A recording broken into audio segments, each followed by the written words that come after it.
Sahabat terkasih di dalam Yesus Kristus Tuhan kita, Shalom. Sebelum kita mendengarkan sabdanya, marilah kita berdoa. Damai sejahtera yang melampaui segala akal, yang datangnya daripada Kristus Yesus Tuhan kita, kiranya menyertai hati, pikiran, perasaan, dan seluruh hidup saudara di saat mendengarkan sabdanya pada saat ini. Amin. Firman Tuhan, khotbah minggu keempat setelah Epifanias tanggal 30 Januari 2022 diambil dari Yeremia 1 ayat 4 sampai ayat yang ke-10 dan bahan bacaan diambil dari 1 Korintus pasal yang ke-13 ayat 1 sampai 3 dengan tema dipanggil untuk mengasihi. Saudaraku, sahabat terkasih di dalam Yesus Kristus Tuhan kita, ada banyak cara Tuhan sebenarnya untuk memanggil seseorang untuk menjadi hambanya, menjadi pelayan yang memberikan hatinya dan hidupnya untuk melayani Tuhan sepenuh hatinya. Saya sendiri hanya seorang anak kecil yang tinggal di desa yang sangat tertinggal. Sebagaimana lazimnya waktu itu, setiap tahun baru kami akan mengadakan pawai Natal sekaligus pawai tahun baru. Kira-kira 1 kilometer dari ujung kampung kami sampai ke gedung gereja.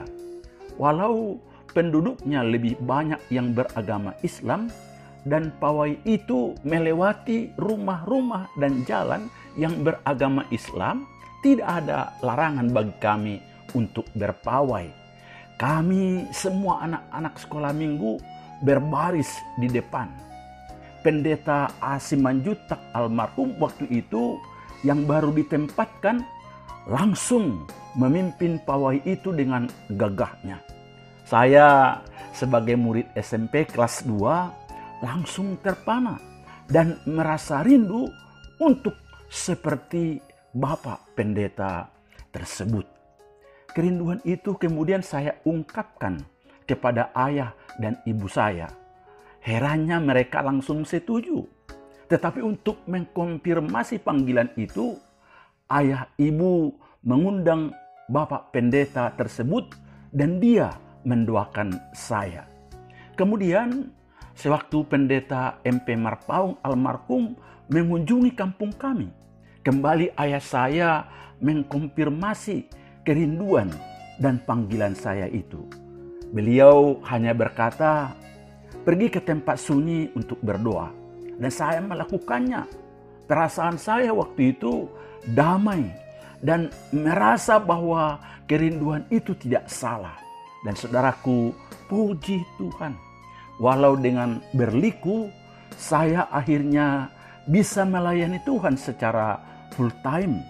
Dimulai dari guru huria, menjadi pendeta dari desa, kemudian ke ibu kota kecamatan, ibu kota kabupaten atau kota, ibu kota provinsi, hingga di ibu kota negara kita, Jakarta, selama 41 tahun lebih hingga saya pensiun.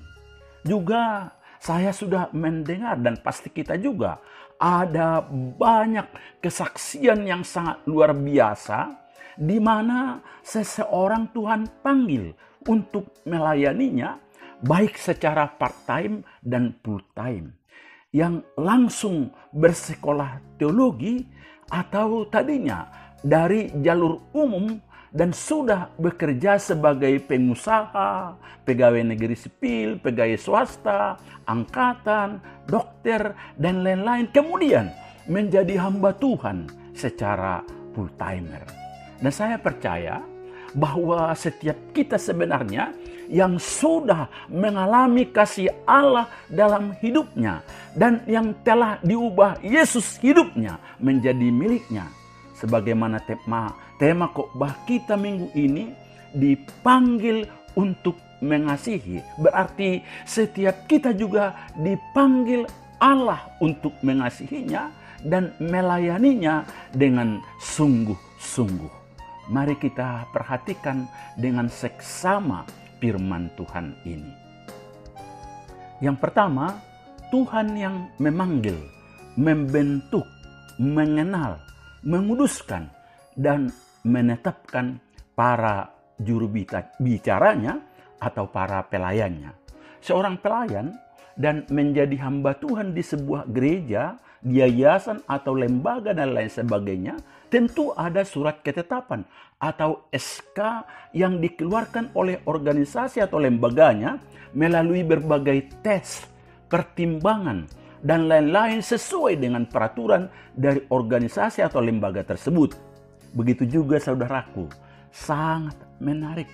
Saat Yeremia dipanggil Tuhan, ada 4 kata kerja yang Allah sampaikan kepada Yeremia, yakni membentuk, mengenal, menguduskan, dan menetapkan. Kata membentuk mengandung arti sesuatu yang dibuat oleh jari-jari tangan seseorang. Seperti seorang penjunan yang membentuk keramik atau bejana tanah liat dengan tangannya menjadi sesuatu yang sangat menarik.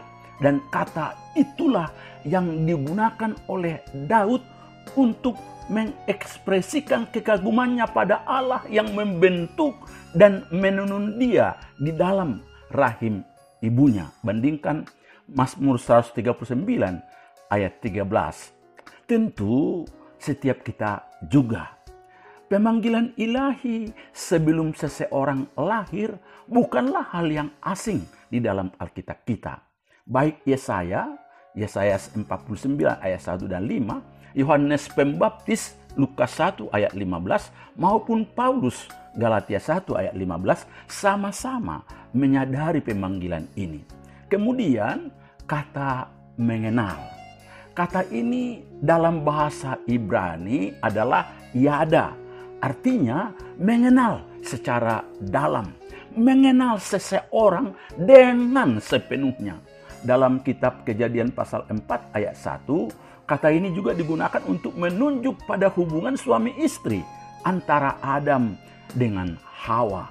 Ketika Allah menyatakan bahwa Dia mengenal kita, itu berarti bahwa Dia mengenal kita lebih baik dari siapapun. Dia tahu siapa kita secara utuh. Betul-betul Dia mengenal kita dengan sungguh-sungguh. Kata yang ketiga adalah menguduskan. Dikuduskan artinya dipisahkan atau dikhususkan untuk suatu maksud tertentu. Ini berarti setiap orang yang dipanggilnya Allah kuduskan. Allah khususkan untuk pelayanan yang kudus. Di sinilah saudaraku keunikan Yeremia di antara nabi yang lain. Dia dipanggil untuk tugas khusus dan juga dengan talenta khusus. Baru kemudian Allah menetapkannya. Kata menetapkan dalam bahasa Ibrani Nathan di sini berhubungan dengan tujuan atau tugas tertentu yang spesifik. Itulah sebabnya di Yeremia 1 ayat 5, tugas Yeremia sebagai nabi atau juru bicara Allah bagi bangsa-bangsa secara langsung dikaitkan dengan tindakan menetapkannya. Saudaraku, dalam ayat 5 ini secara jelas Tuhan ingin mengingatkan kepada para pembacanya, kepada setiap kita, bahwa Allah lah yang memanggil, memilih, dan memproses setiap kita hamba-hambanya secara langsung dan diutusnya menjadi utusannya kepada banyak orang. Karena Allah yang telah membentuk, mengenal, menguduskan, dan menetapkan setiap kita menjadi hamba-hambanya untuk mengasihi banyak orang. Sekolah teologi, seminari, organisasi, SK, gereja, jabatan, dan lain-lain adalah sarana dan alat Tuhan agar tugas kenabian atau menjadi juru bicara Allah atau menjadi pemberita Injil, gembala, dan lain-lain dapat terlaksana dengan baik bagi bangsa-bangsa, bagi jemaat, dan juga bagi suku-suku bangsa. Yang kedua, saudaraku, jangan takut. Tuhan menyertai kita. Sebagai orang muda, Yeremia merasa was-was dan khawatir. Merasa belum matang dan sanggup mengemban tugas menjadi juru bicara Tuhan. Karena biasanya para tua-tua lah pemegang komando yang biasa memberi nasihat. Tetapi karena Allah sudah mengenalnya sebelum dia lahir, bahkan dia sudah dikuduskan dan ditetapkan. Tidak perlu ada yang ditakuti dan dikhawatirkan. Saya percaya pengalaman Yeremia ini telah menjadi pengalaman kita sewaktu kita masih muda, bahkan hingga sekarang. Ada rasa was-was dan takut. Tetapi di sini Allah meyakinkan Yeremia dan kita, Dia yang mengutus, Dia yang memerintah. Berarti pasti ada apa? Otoritas. Tidak hanya itu, saudaraku. Secara jelas dan gamblang firman Tuhan berkata, janganlah takut kepada mereka, sebab aku menyertai engkau untuk melepaskan engkau. Demikianlah firman Tuhan. Dalam ayat 8 ini kita melihat pernyataan Allah kepada Yeremia dan juga kepada setiap kita bahwa ketika dia menetapkannya menjadi nabi, dia tidak sekali-kali membiarkan Yeremia dan kita berjalan seorang diri. Dia pasti akan menyertainya. Deklarasi Tuhan yang akan menyertai menunjukkan kedekatan atau kehadiran pribadi yang menyampaikan firman Tuhan itu atau yang mengutus seseorang itu. Dalam hal ini Allah tidak berjanji bahwa tidak akan ada lagi tantangan, masalah, persoalan yang dihadapi. Namun Dia berjanji akan menyertai kita dalam menghadapi permasalahan itu. Jadi dapat dipahami bahwa Yeremia, bahkan juga kita semua, tidak berbuat segala sesuatu, bahkan pelayanan dengan sendirian. Tetapi, sekali lagi, tetapi Allah Bapa sendiri bersama dengan kita. Dan memang itu benar, saudaraku.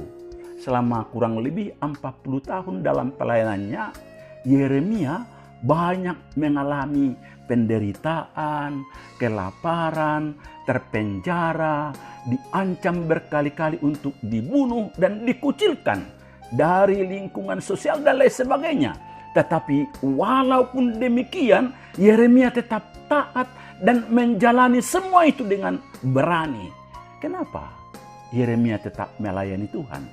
Saudaraku, karena ia ingat Allah pernah berkata kepadanya, jangan takut sebab aku akan menyertai engkau untuk melepaskan engkau. Saudaraku yang dikasihi di dalam Yesus Kristus Tuhan kita, di dalam pelayanan pasti ada banyak hal yang akan kita terima. Mungkin itu penolakan, ya bisa juga memang penerimaan. Mungkin itu fitnah, mungkin itu caci maki yang kita dengar. Bisa saja kita berada di tempat yang sulit, ya, di laut, di tengah hutan, di air, di desa, di kota, dan lain-lain sebagainya. Bisa juga ada banyak kekurangan, kesalahan kita secara pribadi dan lain sebagainya. Tetapi satu hal yang perlu kita ingat, saudaraku, di dalam mengerjakan tugas pelayanan yang Allah berikan kepada kita, ada jaminan penyertaannya. Ada pasti berkat-berkat yang Allah curahkan, alirkan kepada kita. Dia secara pribadi pasti dekat dan sungguh-sungguh menyertai kita. Yang ketiga, kita diperlengkapi oleh Tuhan. Tidak kalah menariknya, saudaraku, jika Allah rupanya yang memanggil, membentuk, mengenal, menguduskan, menetapkan, dan mengutus kita, selain kita disertai oleh Allah dalam menghadapi berbagai kesulitan dan tantangan dalam melaksanakan tugas pelayanan di dunia ini, kita juga diperlengkapi oleh Tuhan. Dalam ayat 9 kita melihat bahwa Tuhan menjamah mulut Yeremia dan menaruh perkataannya dalam mulutnya. Ini adalah sebuah penggambaran tindakan Allah. Karena Yeremia tidak fasih berbicara dalam pengakuannya. Makanya Allah mengaruniakan kemampuan untuk berkata-kata baginya.